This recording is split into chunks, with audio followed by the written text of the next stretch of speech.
Da-da-da-da. Da-da-da-da. Da-da-da-da. Da-da-da-da-da-da. Da-da-da-da-da. We have some teams not making the playoffs, and now here's Coach and Apollo on a phone, and everybody. Yay. Yippee. Yay is that's a word. Yay is a word. I Yay agree. is a I agree with word. you. Yay is the word. Yeah. Luckily, So- my team had a bye week this week. My So that's team good. basically had a bye week. Welcome everybody to the quick snap here. We just got done watching the whatever show that was, the clown show, Clown Fiesta, Pittsburgh and Baltimore game, and our dear colleague Apollo has joined us here. Apollo, give us your quick thoughts on it. My quick thoughts that are quick. Yep. Okay. Yep. Okay. You want real analysis? I'll save the bulk for the podcast. Of course. But first off, I don't understand what the offense did all game. They looked it looked so bad, and then at random points in the game they just were like, okay, we're just gonna do good for like a minute. So I don't even know what to say about the offense, but the defense played really good until they fucking didn't for three very important plays. Yep. I Yep. mean, it's like genuinely the level of play on those three defensive plays were I exaggerate a lot. I really do. But on those three plays, they were some of the worst defensive plays I've ever seen. And I've been watching so much football for the past 5 years. I've watched football my whole life, but for the last 5 years, I've watched Red Zone. I've watched every game I can stomach for like 5 straight years. And I don't think I've seen defensive plays as bad as those three in one game. And two of the plays were the same. They were the same. Even Collinsworth, if you were watching, Collinsworth was during the play, as the play was happening, he was like, "Oh, again, here it comes again." Saw it. The defense just didn't cover Zay Flowers. They decided not to do it. I Wait, don't you're supposed to cover the number one receiver? If you recall in our chat, I said exactly what happened. I was like, they're going to bomb it out for a touchdown immediately and right after that. Has a team never heard of play action before? Like especially on 3rd and 1. Like 3rd and 1's a great play action down because you can go for it on 4th and 1 because you're still likely to get the first down. So it's a common down for play action. It's like a good down for it. And they just like if you watch the replay on one of them, I don't know about the second one, but the first one, if you watch it, or no, it was the second one because the first one was the both the defenders sacking Lamar and then just going, nah, I don't want to do that. And then he bombs it to Zay Flowers. But on the second one, if you watch, they literally all 11 defenders ran down to stop the run. No one played pass. All 11 of them went to play run. And I'm like, was that the play call? Because if that was the play call, that's unforgivable. That's horrible.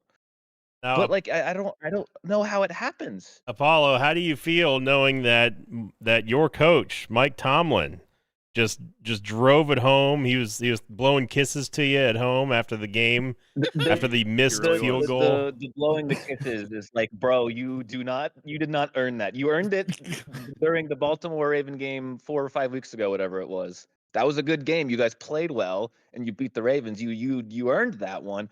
No. This was a disaster. I thought the defense really turned it on in the third quarter, especially. They had all that momentum. They had the interception. They played great. They played great besides those 3 plays. But like, hey, guess what? If you play 3 plays so badly that the opposing team scores 21 fucking points on those 3 plays or whatever it was, then yeah, that's bad. You recall the on that last drive, Lamar had D-Hop wide open, and that miscommunication, DeAndre Hopkins could have absolutely torched the defense there and just ran it in, and that also cost the Ravens a pretty pivotal touchdown. But we were talking about it in the chat that the Steelers scored way too fast, and I've never seen a helmet issue cost not one but two separate timeouts on the same drive in the Oh fourth no, quarter. Rodgers wasted Yeah. all 3 of his timeouts. Yeah. Yep. Rodgers was obsessed with baiting. Like, if you go back, he probably ran like 20 or 30 hard counts this game. I shit you not. I was like, I started to count them. I was like, this is getting ridiculous. And they didn't bite a single time. There were no hard count bites, and he blew a timeout it was towards the goal line, and he wanted a free first down. And so Collinsworth pointed it out. He was looking at the play clock and hoping the defenders would jump at 1 second. Yep. And if they didn't, he would use the timeout. So he just wasted a timeout trying to get them to jump off sides, and then 2 extra timeouts because the helmet wasn't working, whatever the fuck it was. But yeah, that's bad too. Yeah. There was so much bad in this game. Like, I've said on the podcast before, like, this is like the worst win I've ever seen. This is a new one. This is the new worst win I've ever seen in my life.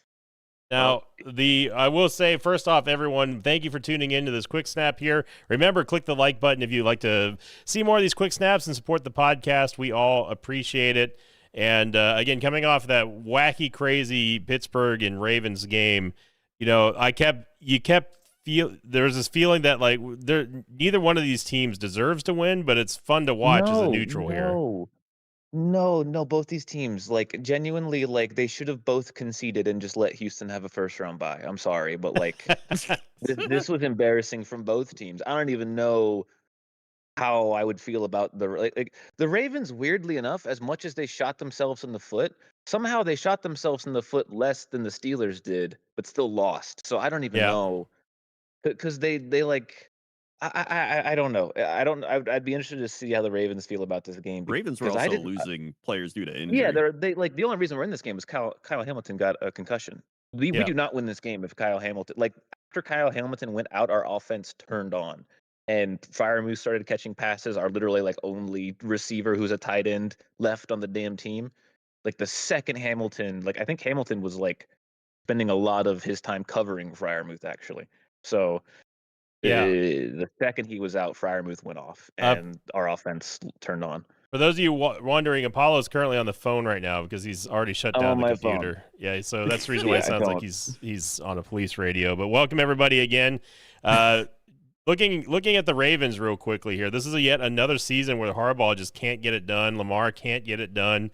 You know, do you see them moving on from Harbaugh at this point, or they give him another chance? I mean, he feels like he's not going anywhere, but they keep getting the same results over and over and over again.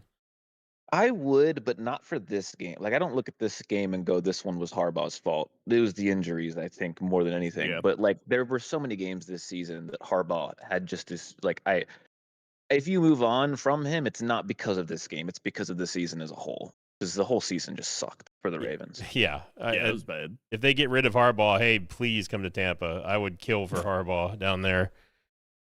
I'm sure Rob would love him on the Jets as well. He would never go to the Jets. Really, anyone.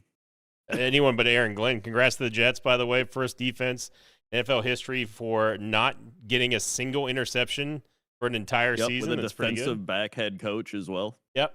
You would expect them to have a little bit more fire under that. But I'll go into more detail with that on the show, because of course, it's crazier than it sounds. It's actually crazier than it sounds.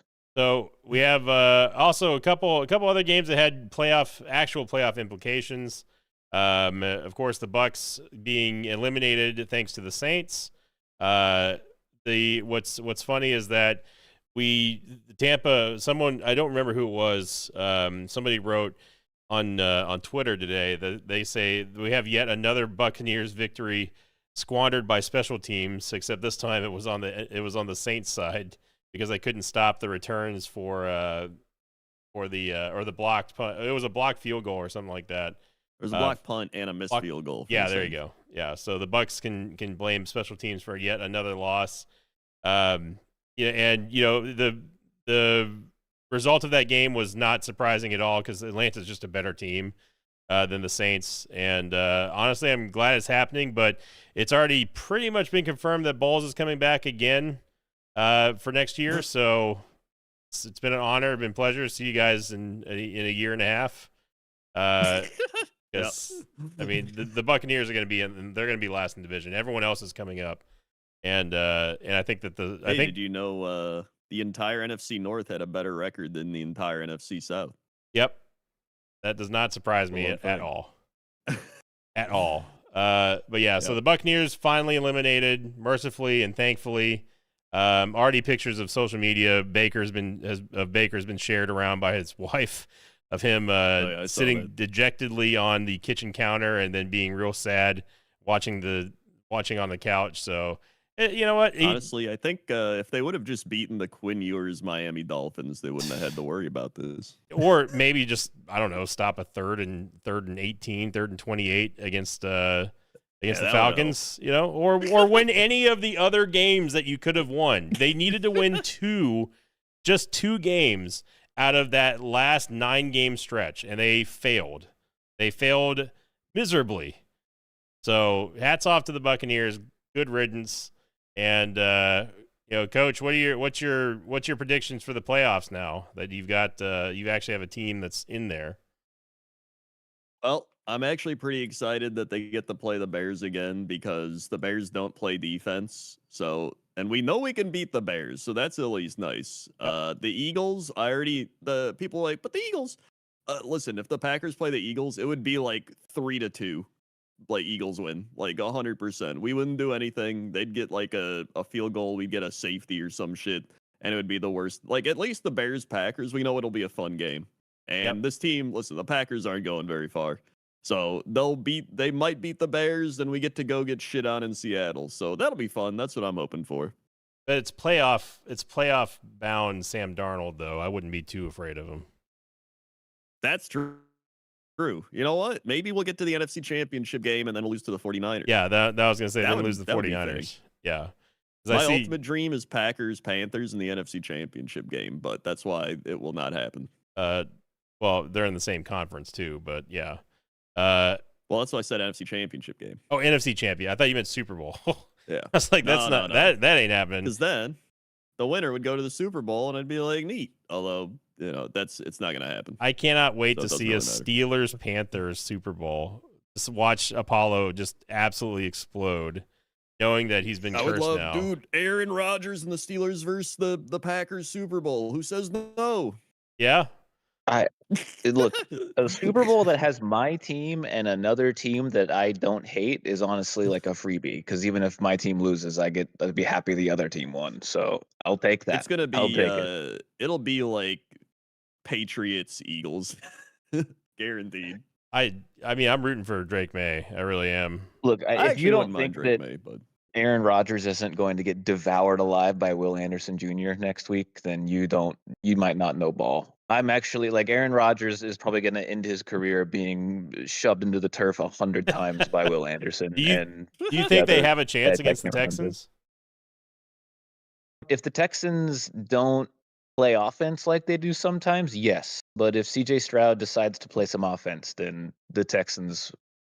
I actually think it's a bad matchup for the Texans because the Steelers' offense is already bad, so they were already going to not score a lot of points. So it's kind of on the Texans' offense, really. Like I don't actually know. Well, you know that defense is going to be brutal on the. Yeah, that's what I just said. Yeah, the Texans' defense is the best in the league. Like I don't.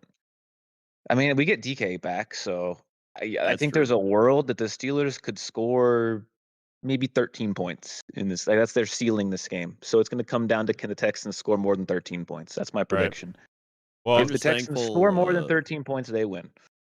I'm just thankful that we get 49ers Eagles round 1, so we don't have to have that as the championship game. Yeah, seriously. Get one of those teams out of there. I will say if the Steelers defense and secondary play like they did tonight against the Baltimore Ravens, they are cooked against the Texans next week.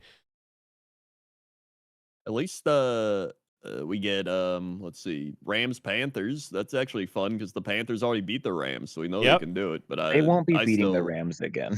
They probably won't, but they can do it. And then we get Bills Jaguars, which I wish they didn't play each other because I want both of them to win. But at least a team that I like will move on. That's like getting like the filet as the appetizer. It's like, well, I guess we're having chicken tenders for dinner then.